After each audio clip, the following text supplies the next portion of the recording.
پھر اس کے علاوہ اور کیا تھا مسلمانوں کے اندر، اور کیا معاملہ ہوتا تھا حضرت عمر کا، کہ وہ کیا کرتے تھے کہ مختلف علاقوں کے اندر گورنر کے جو مختلف جو انہوں نے اپنے صوبے بنائے ہوتے تھے، اسٹیٹس بنائے ہوتے تھے، اور مسلمانوں کا جو امپائر تھا وہ بہت ڈائنامک تھا، کیونکہ الحمدللہ مسلسل گرو کر رہا تھا. تو بارڈرز جو ہوتے تھے اس کے مسلسل ایکسٹینڈ ہوتے تھے، اور بہت سارے جو شہر ہیں نا اس وقت مڈل ایسٹ کے، وہ مسلمانوں کے اس وقت کے آباد کیے ہوئے تھے، پلانڈ سٹیز تھے، کہ اس کے اندر ہوتا تھا کہ مرکز کے اندر ایک مسجد ہوگی، ارد گرد اس طرح کر کے ہوں گے، گلیاں اتنی چوڑی ہوں گی، پورا ایک نقشہ ہوتا تھا جو دیا جاتا تھا، اور کبھی بھی بہت لیوشنگ چیز نہیں بنائی جاتی تھی. تو اس چیز کے اوپر کیا تھا کہ بارڈر ہر وقت گرو کر رہے ہوتے تھے، تو جو گورنرز اور وہ جو ڈسٹریبیوشن ہوتی تھی نا وہ بھی ڈائنامکلی چینج ہو رہی ہوتی تھی.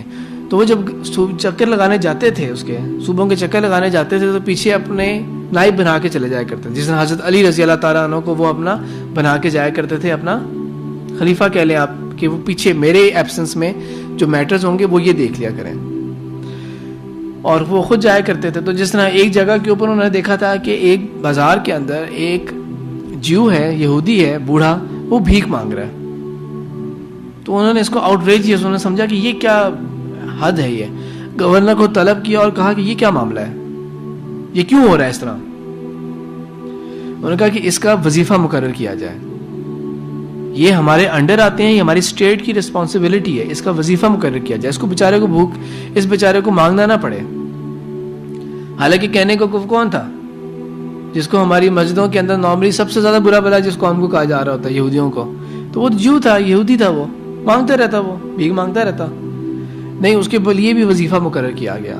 حضرت عمر نے یہ لا بنا دیا تھا کہ جب بھی کسی علاقے کے اندر، کوئی جگہ کے اندر کوئی بچہ پیدا ہوگا تو ایک پراپر ایک ڈیٹا بیس بنائی ہوتی تھی کہ جس کے اندر سارے ریکارڈز مینٹین کیے جائیں گے. تو اگر بچہ پیدا ہوا ہے تو اس کے لیے بھی پھر وظیفہ مقرر کیا جاتا تھا.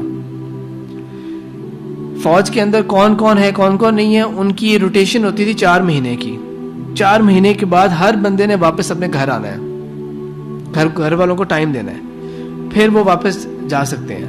4 مہینے سے زیادہ کوئی نہیں رہے گا. پراپر ریکارڈز مینٹین کیے جاتے ہیں. بیت المال کے اوپر اگر مجھے کہا جائے کہ میں نے اکاؤنٹس اور آڈٹ کا سبجیکٹ پڑھانا ہے، تو میں سب سے پہلی کلاس کے اندر جو سب سے پہلی اگزامپل دوں گا، میں یہی دوں گا کہ حضرت علی نے جو مشورہ دیا تھا حضرت عمر کو کہ ہم لوگوں نے آڈٹ کا نظام ہم نے بنانا ہے کہ مال جتنا مرضی ہو بیت المال میں، اگر حساب نہیں ہوگا اس کا تو وہ ضائع ہو جائے گا، پیسہ سارا ختم ہوتا جائے گا، تو اس کا آڈٹ ہویا کرے گا.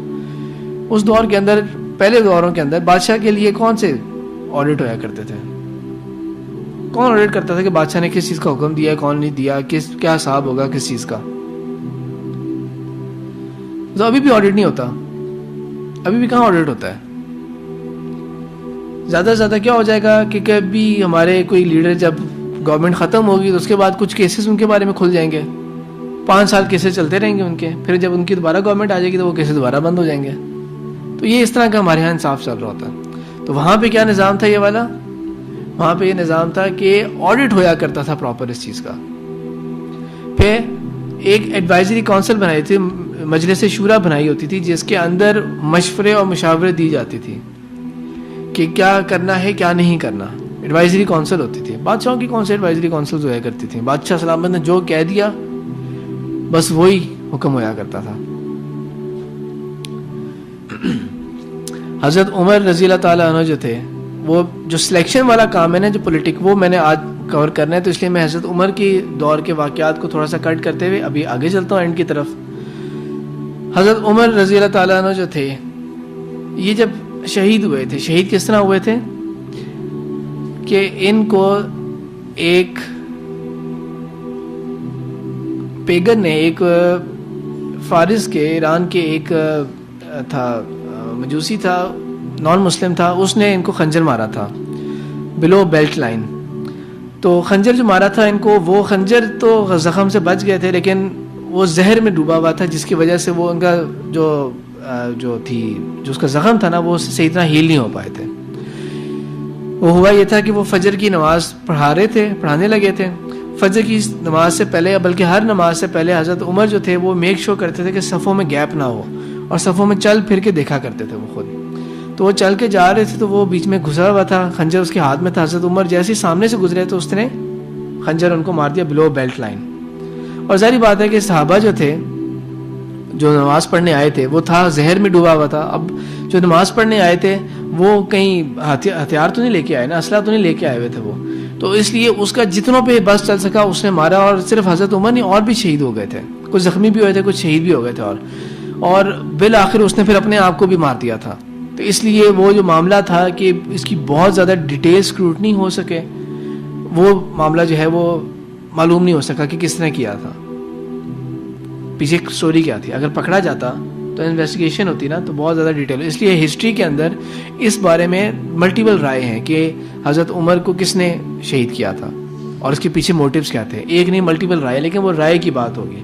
جس طرح پاکستان کے جو فرسٹ پرائم منسٹر تھے کون تھے؟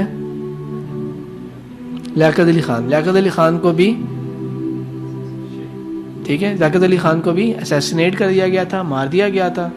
اور جیسے ہی مار دیا گیا تھا ساتھ ہی جو مارنے والا تھا اس کو بھی مار دیا گیا تھا تاکہ یہ کہانی نہ سمجھ لگ سکے ہوا کیا. تو کانسپیریسیز جو ہوتی ہیں, جو بہت بڑی بڑی سازشیں جو ہوتی ہیں وہ اسی قسم سے کی جاتی ہیں کہ آگے جو کرنے والا تھا اس کو بھی کلیئر آؤٹ کر دیا جائے. تو اسی طرح حضرت عمر کو جس نے خنجر مارا تھا تو اس نے پھر اپنے آپ کو خود ہی مار دیا. اور اس لیے وہ کانسپیریسی کیا تھی وہ ایک تھیوری کا حصہ رہ گئی. حضرت عمر کو جیسے ہی وہ خنجر لگا تھا وہ نیچے گرے ہیں تو انہوں نے سب سے پہلے کیا پوچھا تھا کہ مجھے مارا کس نے؟ تو انہوں نے بتایا کہ وہ اس پیگن نے, اس فارسی نے مارا ہے. تو اس کے اوپر انہوں نے کیا کہا, گالیاں نہیں دی اسے, برا بلا نہیں کہا, بلکہ پتہ کیا کہا, زخم کی حالت کے اندر, وہ بھی اتنی سینسٹیو جگہ کے قریب زخم لگا تھا, انہوں نے کیا کیا, اللہ کا شکر ادا کیا کہ اللہ کا شکر ہے مجھے کسی مسلمان نے نہیں مارا, ورنہ میں اللہ کو کیا جا کے جواب دیتا کہ میں کیسے مسلمان پیچھے چھوڑ کے آیا ہوں جو ایک دوسرے کو مارتے ہیں. جب ان کو جس بندے نے اسیسینیٹ کیا, جس بندے نے ان کو یہ زخم پہنچایا, اسی مومنٹ سب سے زیادہ تکلیف کب ہوتی ہے؟ اسی لمحے ہوتی ہے نا, چوٹ کی اسی لمحے تکلیف ہوتی ہے. اسی لمحے وہ یہ دعا کر رہے ہیں اللہ تعالیٰ سے, شکر ادا کر رہے ہیں کہ اللہ کا شکر ہے کہ مجھے کسی نان مسلم نے مارا ہے, کسی مسلم نے نہیں مارا, ورنہ میں اللہ کو کیا جواب دے گا جا کے. تب بھی کس کا خوف تھا, کس کا تقویٰ تھا؟ اللہ تعالیٰ کا ہی تھا. تب بھی ٹینشن تھی تو یہ نہیں تھی کہ اب میرے بعد کیا ہوگا اور کیا معاملہ ہوگا, بلکہ کیا تھا, اللہ کے جواب دینا جا کے میں نے کیا جواب دوں گا اللہ تعالیٰ کے پاس جا کے میں. تو حضرت عمر کو جو کچھ دن ہوئے تھے کہ ان کو شہید جب ہوئے تھے تو 1-2 دن کا وقفہ تھا کہ جب وہ زہر ایک خاص لیول تک گیا. حالانکہ ان کو اس دور کے حساب سے میڈیکیٹ کرنے کی کوشش کی گئی تھی, ان کو دوائی بھی دی گئی, دودھ تھا جس کے اندر کچھ چیزیں ملا کے دی گئی تھیں, لیکن وہ کٹ ایسا لگا تھا کہ وہ سارا نیچے سے نکل آیا کرتا تھا جو بھی دیا جاتا تھا. تو ایونچول تھا کہ وہ دنیا سے جانے والے ہیں. ایک اور بات بھی یہاں پہ اور ایڈ کر دوں کہ جب ان کو یہ شہید کیا گیا تھا اور جو زخم پہنچایا گیا تھا اور بھی مسلمان کچھ اسی وقت شہید ہو گئے تھے, کچھ زخمی ہوئے تھے, تب بھی یہ نہیں ہوا تھا کہ سب لوگ بھاگ کے چلے گئے ہیں اور ایمبولینس اور اس طرح کر کے, بلکہ ان لوگوں کو سائڈ پہ کر کے جماعت پھر بھی کروائی گئی تھی. فجر کی پرائرٹی اس کو پھر بھی رکھا گیا تھا. حضرت عمر نے پھر اپنے ٹائم کے اندر رہتے ہوئے جو اہم فیصلے کیے تھے ان میں سے ایک یہ فیصلہ تھا کہ انہوں نے جو عشرہ مبشرہ تھے, عشرہ مبشرہ کون ہوتے ہیں؟ وہ 10 صحابہ جن کے رسول اللہ صلی اللہ علیہ وسلم نے دنیا میں ان کو خوشخبری دے دی تھی کہ ان کے لیے ڈائریکٹ جنت ہے. ان میں سے اس وقت 6 تھے صحابہ جو اس وقت تھے, سروائیو کر گئے تھے, وہ اس ٹائم موجود تھے. انہوں نے ان کا ایک آپس میں ایک ٹیم سے بنائی تھی اور ایک خیمے کے اندر ان کو ڈال دیا تھا, اور ان میں حضرت اپنے بیٹے عبداللہ بن عمر کو ایز وٹنس ڈالا تھا کہ جو بھی حالات ہوں گے نا تمہیں وٹنس دینا. ان کا ووٹنگ رائٹ کوئی نہیں تھا, وٹنس تھا. یہ 6 وہ ہیں جن کے بارے میں رسول اللہ صلی اللہ علیہ وسلم نے شیورٹی دی ہے کہ یہ جنتی ہیں. تو یہی انہی میں سے سب سے زیادہ خوف بھی اللہ کا انہی میں سے ہوگا, یہی ایلیجیبل ہے ان میں سے کوئی بنے. لیکن خود کسی کو اپوائنٹ نہیں کیا کہ آپس میں آپ 6 میں سے کوئی ایک اپوائنٹ کر لیں. اس کے بارے میں مختلف رائے بھی آتی ہیں کہ اگر انہوں نے کہا کہ اگر 3 کا لاک ہو جائے, 3 ایک طرف 3 ایک طرف, تو پھر کس کی رائے مانی جائے گی؟ اگر یوں ہو جائے تو پھر کیا ہوگا؟ لیکن ساتھ یہ بھی کہہ دیا تھا, تاریخ کی کتابوں کے اندر اس کے بارے میں مختلف الفاظ کہے گئے ہیں لیکن میں پھر بھی کوٹ کر رہا ہوں, ساتھ یہ بھی کہہ دیا تھا کہ اگر متفق ہو جاتے ہیں لیکن 1-2 جو ہیں وہ پھر بھی ٹیم اپ کر لیتے ہیں کہ ہم نہیں ایکسیپٹ کریں گے, یعنی کہ بات کیا ہے کہ آپس میں طے کر لیں. میجورٹی نے اگر کہہ لیا, 4 نے کہہ لیا, بالفرض سمجھانے کے لیے ہائپوتھیٹیکلی کہہ رہا ہوں کہ 4 نے ایک کے لیے طے کر لیا, 2 کہہ رہے ہیں کہ نہیں یہ نہیں ٹھیک. جب 4 نے طے کر لیا تو 2 پھر اس کی طرف نرمی دکھائیں. تو ان کے بارے میں بہت سخت سخت الفاظ بھی استعمال کیے تھے, اور ایک یہ بھی لفظ استعمال کیا تھا کہ فلانی نماز تک انتظار کرنا ہے بس. اگر ان میں سے کوئی بھی فیصلہ نہ کر پائے, یہ 6 لوگ اگر آپس میں فیصلہ نہ کر پائے تو پھر ان سب کے لیے جو ہے نا سزا ہے. کہ اگر یہ لوگ ایک فیصلہ نہیں کر پاتے آپس میں تو ان کے لیے سزا ہے. تو وہ اس کے بعد وہ نصیحت کر کے کچھ چلے گئے تھے. ابھی وہ خلیفہ اپوائنٹ نہیں ہو سکے تھے, وہ نصیحتیں کچھ کر کے چلے گئے تھے. میں یہ بتا رہا ہوں کہ میں بیچ کے واقعات سکپ کر رہا ہوں, کیونکہ یہ جو پولیٹیکل پوائنٹ آف ویو ہے اس کو میں نے آج ختم کرنا ہے. حضرت عثمان رضی اللہ تعالیٰ عنہ کو پھر ان 6 جو تھے انہوں نے آپس میں طے کر کے حضرت عثمان رضی اللہ تعالیٰ عنہ کو سلیکٹ کیا تھا کہ ٹھیک ہے ہم ان کو بنا لیتے ہیں خلیفہ اپنا. حضرت عثمان رضی اللہ تعالیٰ عنہ خلیفہ ہوں گے مسلمانوں کے. اور پھر ان کے ساتھ جو ہے مسلمانوں نے اسی طرح کی بیعت کی, الیجنس کی تھی کہ ٹھیک ہے ہم ان کے ساتھ جو ان کا اسلام کے مطابق حکم ہوگا, سب کچھ ہوگا, وہ مانا جائے گا. ابو قرآن اور حدیث تو کوئی بھی نہیں رہا. تو جو بھی اسلام اور قرآن و سنت کے مطابق چیزیں ہیں وہ ان کی مانی جائیں گی.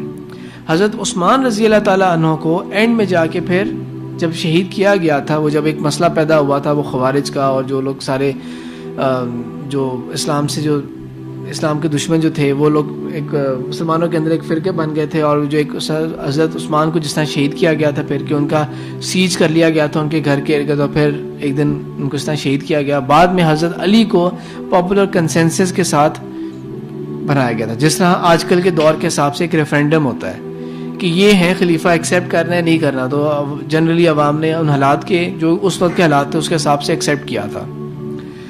تو اسلام کا جو پیک تھا, جو سنہرا دور تھا اسلام کا, اس کے اندر کیا تھا؟ نہ بادشاہت تھی یہ والی, نہ اس طرح کا کوئی اور معاملہ تھا, بلکہ خلافت تھی جس کے اندر مسلمانوں میں سے جو بیسٹ ہوتا تھا اس کو ملٹیپل ویز سے سلیکٹ کیا جاتا تھا. بہت مختلف طریقے تھے جن سے سلیکٹ کیا گیا تھا. حضرت ابو بکر کو کس طرح سلیکٹ کیا گیا تھا؟ پاپولر کنسنسس سے. حضرت عمر کو کس طرح سلیکٹ کیا گیا تھا؟ ریکمنڈیشن سے. حضرت ابو بکر نے ریکمینڈ کیا تھا کہ ان کو خلیفہ بنایا جائے.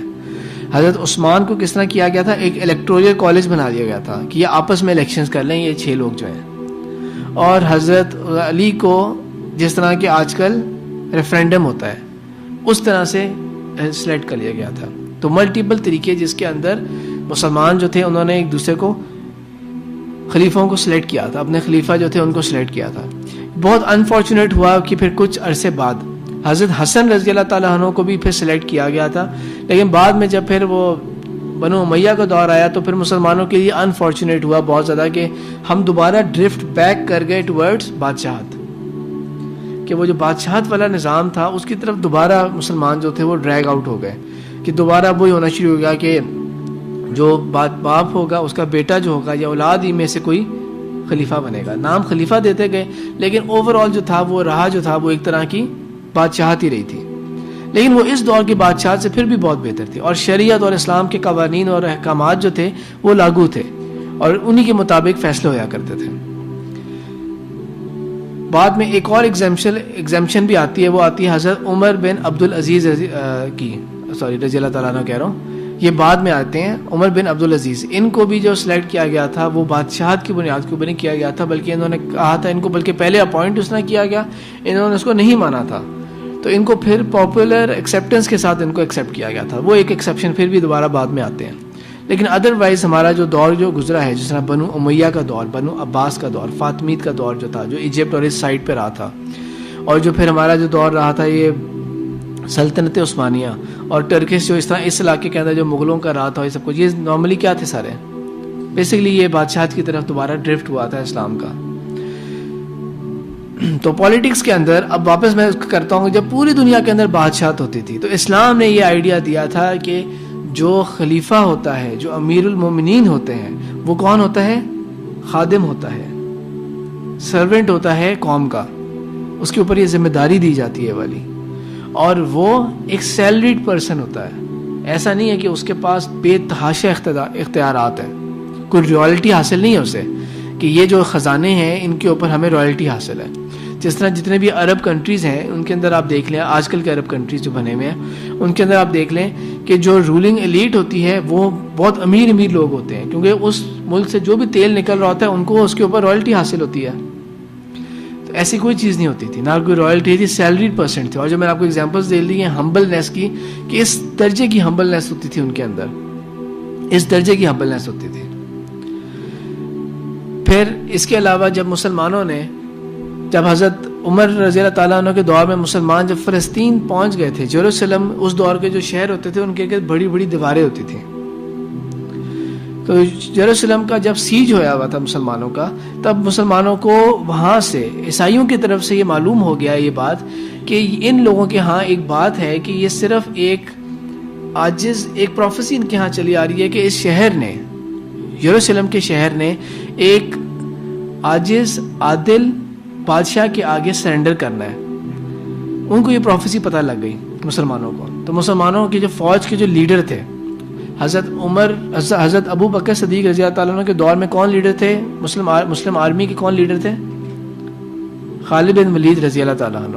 حضرت عمر کے دور میں کون تھے, حضرت عبید اللہ بن جرح رضی اللہ تعالیٰ عنہ. تو حضرت عبید اللہ بن جرح رضی اللہ تعالیٰ کو جب یہ بات پتہ لگی, انہوں نے کہا یہ تو ہمارے موجود ہیں, یہ جس عادل بادشاہ کی بات کریں تو مدینہ میں موجود ہیں. انہوں نے حضرت عمر کو ایک خط لکھ دیا کہ آپ تشریف لائیں, آپ تشریف لائیں گے تو یہاں پہ ہمیں مل جائے گا, یروشلم ہمیں مل جائے گا, ہمیں لڑنے کی ضرورت ہی نہیں پڑے گی, سیج لمبا جاری رکھنے کی ضرورت پڑے گی نہیں, آپ بس تشریف لائیں. کوئی یہ کہانی نہیں سنائی اس طرح کر کے, خط میں کچھ طرح کی کہانی ڈالی کہ آپ کچھ عاجز بننے کی کوشش کرنا ہے کچھ, کیونکہ وہ عاجز تھے ہی, عادل تھے ہی وہ. حضرت عمر نے اب سفر کرنا تھا مدینہ سے کہاں, یروشلم کا. تو کس طرح سفر کیا انہوں نے, آج کل کسی بھی ملک کے کسی بھی ہیڈ نے سفر کرنا ہوتا تو کس طرح سفر کرتے ہیں, چارٹرڈ فلائٹس آتی ہیں, پوری منسٹرز کی ٹیم جا رہی ہوتی ہے ساتھ اس کے اندر, اور کروڑوں روپے کا خرچہ ہو رہا ہوتا ہے. اور یہ بھی نہیں, باہر کے ملکوں میں بھی یہ ہوتا ہے. جیسا مثال کے طور پہ جب یہ پریزیڈنٹ کلنٹن پاکستان آیا تھا 99 کے بالکل اینڈ یا 2000 کے شروع کے اندر, تو ایک تو ٹھیک ہے اپنی بڑی جو فلائٹس ہوتی ہیں وہ تمام چیزیں آئیں, اور ان کے جو فلائٹس ہوتی ہیں نا, جہاز ہوتے ہیں جو ڈیڈیکیٹڈ ہوتے ہیں, یہ اس طرح نہیں ہوتے کہ سیٹس لگی ہوتی ہیں جیسا باقی جہاز ہوتے ہیں, ان کے بنے ہوتے ہیں, لاؤنج بنا ہوتا ہے, بیڈ روم بنے ہوتے ہیں, پراپر گھر کی طرح نقشہ بنا ہوتا ہے تاکہ ریلیکس کرتے ہوئے جائیں گے.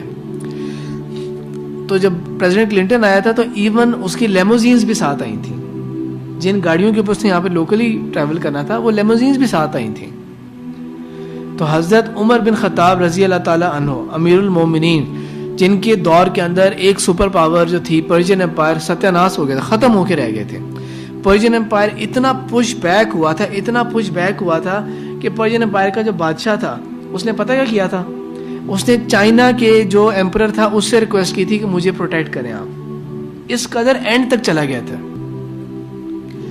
اور یہاں پہ رومن امپائر کا کیا حال تھا کہ بیزنٹائن امپائر جو تھا وہ پورا ختم ہو کے رہ گیا تھا, اور جو ویسٹرن رومن امپائر تھا جس کو پھر صرف رومن امپائر ہی کہا جاتا تھا, پھر وہ اتنا اوپر تک چلا گیا تھا والا. ایک وقت میں 2 سپر پاورز کے ساتھ مسلمانوں نے مقابلہ کیا تھا. تو جن کے نام سے ایک اتنی دہشت و خوف تھا, اور وہ کس طرح ٹریول کر کے جا رہے تھے, ایک انہوں نے اونٹ لیا, سامان اس کے اوپر رکھا, اور اپنے ساتھ ایک خادم رکھا. اونٹ کے اوپر سامان, سامان جو سفر کا جو سامان تھا اس کے رکھنے کے بعد بیٹھنے کی ایک بندے کی صرف جگہ تھی. اب یہ بھی کر سکتے تھے وہ کہ بیت المال سے 2 اونٹ لے لیتے, لیکن انہوں نے ایک لیا کہ نہیں ہمارے لیے کافی ہے یہ, ایک اونٹ لیا, سامان رکھا, ایک بندہ بیٹھ سکتا تھا ایک وقت میں. پھر یہ نہیں کیا انہوں نے کہ بس میں بیٹھوں گا, خادم صاحب آپ چلاتے جائیں. انہوں نے رکھی ہوئی تھی, باریاں رکھی ہوئی تھیں کہ ایک ٹرن کے اندر امیر المومنین جو ہیں وہ اوپر بیٹھیں گے, اور جو غلام ہوگا وہ اونٹ کے ساتھ چلے گا. پھر نیکسٹ ٹرپ کے اندر وہ چلیں گے اونٹ کو پکڑ کے, اور جو غلام خادم ہوگا وہ اونٹ کے اوپر بیٹھا ہوگا. اس طرح پورا سفر کرتے رہے جتنے بھی ان کو دن لگے.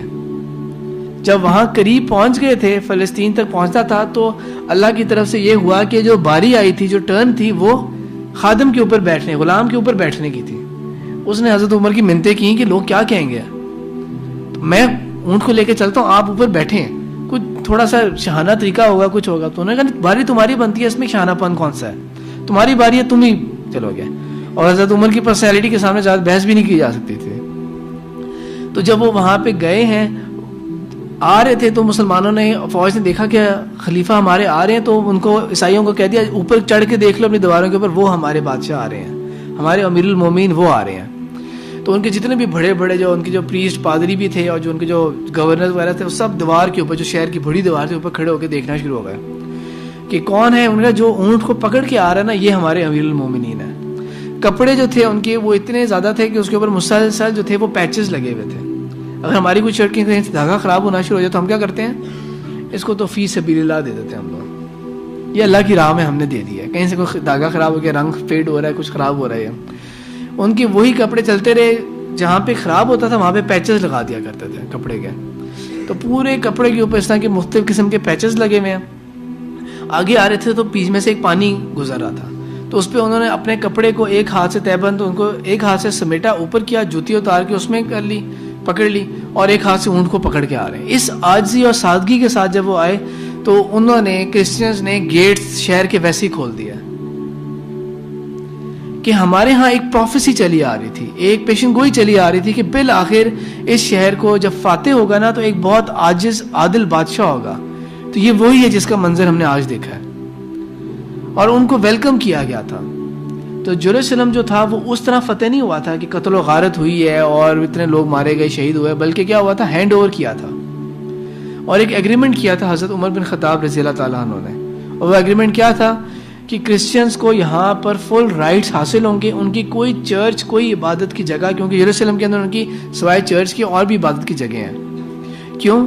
کیونکہ یہ وہ جگہ ہے جہاں پہ ان کے مطابق عیسیٰ علیہ السلام جو تھے, جن کو وہ سن آف گاڈ کہتے ہیں اپنے عقیدے کے مطابق, تو وہ کیا کریں گے, وہ یہاں پہ کروسیفائی ہوئے تھے. یہ ان کا گھر تھا, یہ ان کی مختلف جگہ تھی. جس طرح ہم نے مکہ اور مدینہ کے اندر جو رسول اللہ صلی اللہ علیہ وسلم اور صحابہ کی مختلف جگہ تھی ان کو ہم نے پوائنٹ آؤٹ کیا ہوا ہے نا, ہم نے کیا ہوا ہے نا پوائنٹ آؤٹ.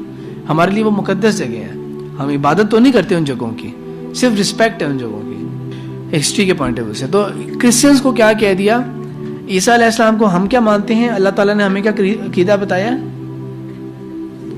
اللہ کے بندے تھے, اللہ کے رسول تھے. وہ اللہ تعالیٰ کے کلمہ تھے جو انہوں نے القا کیا تھا مریم سلام علیہا کے اوپر. تو اللہ تعالیٰ کے وہ بندے تھے, کوئی سپر نیچرل نہیں تھے. وہ جو معجزات تھے وہ اللہ تعالیٰ کے بِإِذْنِ اللہ, اللہ تعالیٰ کے اذن سے وہ معجزات کیا کرتے تھے, لیکن وہ عام انسان تھے.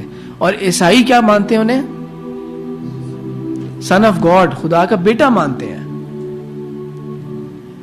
خدا کا ایک روپ کہتے ہیں. وہ کرسچینٹی کے اندر ٹرینٹی کا کانسیپٹ, جو تثلیث کا کانسیپٹ ہے, وہ بہت ڈیفیکلٹ ہے ایکسپلین کرنا, ان کو وہ خود بھی نہیں ایکسپلین کر پاتے وہ. تو ایک حساب سے ہم کیا کہیں گے کہ اللہ کے رسول کی توہین کر رہے ہیں آپ لوگ, کہ یہ آپ ان کو سن آف گاڈ کہہ رہے ہیں آپ. لیکن حضرت عمر نے کیا کہہ دیا کہ آپ کو اپنے تمام ریلیجن کے جو سمبلز ہیں, کراس ہے اور جو کچھ بھی ہے, حالانکہ اللہ تعالیٰ قرآن میں کہہ رہے ہیں ما قتلوہ وما صلبوہ, نہ تو ان کو قتل کیا تھا نہ سلیب چڑھایا گیا تھا. رسول اللہ صلی اللہ علیہ وسلم نے کیا فرمایا, عیسیٰ علیہ السلام جب آئیں گے قیامت سے پہلے تو وہ جو کام کریں گے ان میں سے ایک کیا ہے, دجال کو قتل کرنا, خنزیر کو قتل کرنا, سلیب توڑیں گے, یہ سارا کانسیپٹ ختم کریں گے. لیکن حضرت عمر نے, ریلیجن کا فریڈم اتنا اسلام میں ہے کہ حضرت عمر نے کیا کہا تھا کہ آپ کے کراس, آپ کی چرچز, آپ کی ان تمام چیزوں کو نہ تو مسلمز اوورٹیک کریں گے, پاپولیٹ کریں گے ان چیزوں کو, نہ قبضہ کر لیں گے, نہ آپ کو روکیں گے کبھی ان چیزوں میں سے کسی ایک کے اوپر. عمر بن خطاب رضی اللہ تعالیٰ عنہ کے سائن تھے اس کے اوپر, جو مسلمانوں کا کرسچنز کے ساتھ ایگریمنٹ ہوا تھا.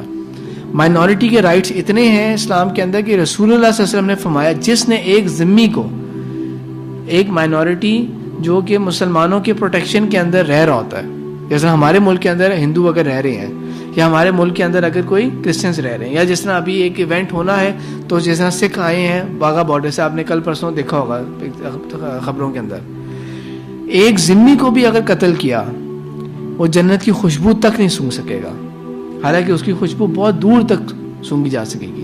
جنت دور کی بات, خوشبو بہت دور دور تک آ رہی ہوگی. اتنی سختی ہے اس کے اندر. یہ کچھ چند ہائی لائٹس ہوئیں ہمارے خلافت کے دور کے اندر اور مسلم ہسٹری کے اندر. کچھ باتیں ہم ریوائز کر لیں, آپ لوگ ریویژن کروائیں, کیا کیا باتیں ہم نے دیکھی ہیں اسلام کی, کچھ باتیں بتائیں.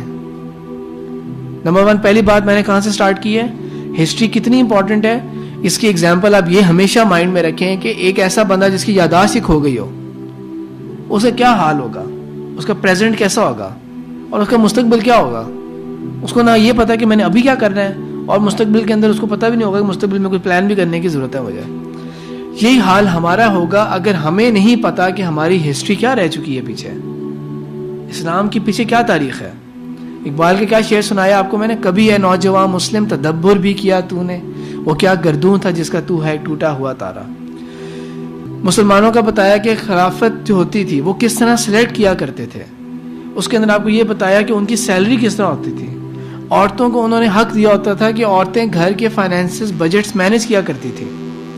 اس کے اندر آپ کو یہ بھی بتا دیا کہ جمعے کا سسٹم کس طرح ہوتا تھا, اور آپ کو یہ بھی بتا دیا کہ ایک عورت بھی ایک ان پڑھ عورت بھی خلیفہ کے اوپر direct on his face criticize کر سکتی تھی, اور اس کی بات کا وزن ہوتا تھا. اس بات میں کسی کو کرٹیسائز نہیں کیا جاتا تھا. خلیفہ جو ہوتے تھے وہ کوئی روٹ لگا کے نہیں چلا کرتے تھے, بلکہ اپنی آئیڈینٹی چھپا کے گشت کیا کرتے تھے کہ کہیں پر کوئی پرابلم نہ ہو.